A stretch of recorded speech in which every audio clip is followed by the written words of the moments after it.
Hello everyone and welcome to another video.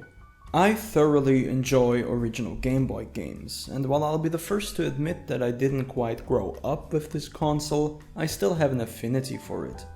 The accessibility of the games mixed with these simple pixelated graphics has a charm to it that is very hard to recreate.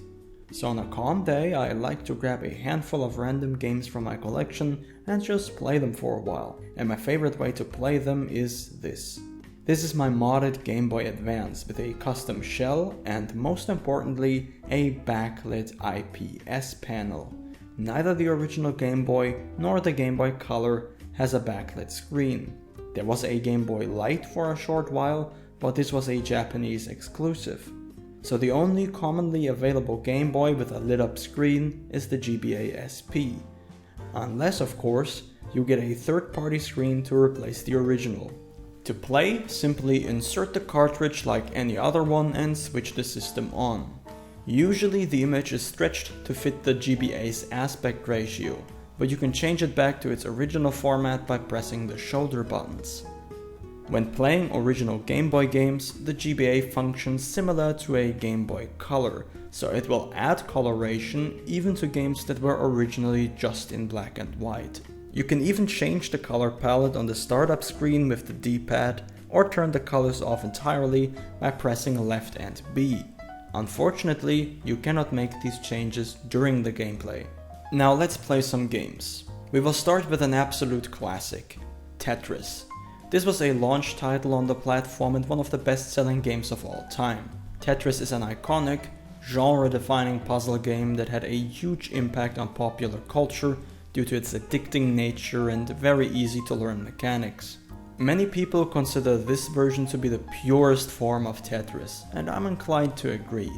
It also gave birth to what we now consider to be the Tetris theme. There's actually 3 different songs you can choose from, but the default track, Type A, is the one that made the Russian folk song Korobyeniki inseparable with falling blocks. Another launch title for the Game Boy was Super Mario Land, and while it looks very bare bones compared to other titles, the controls and level design is up there with the more popular games in the franchise.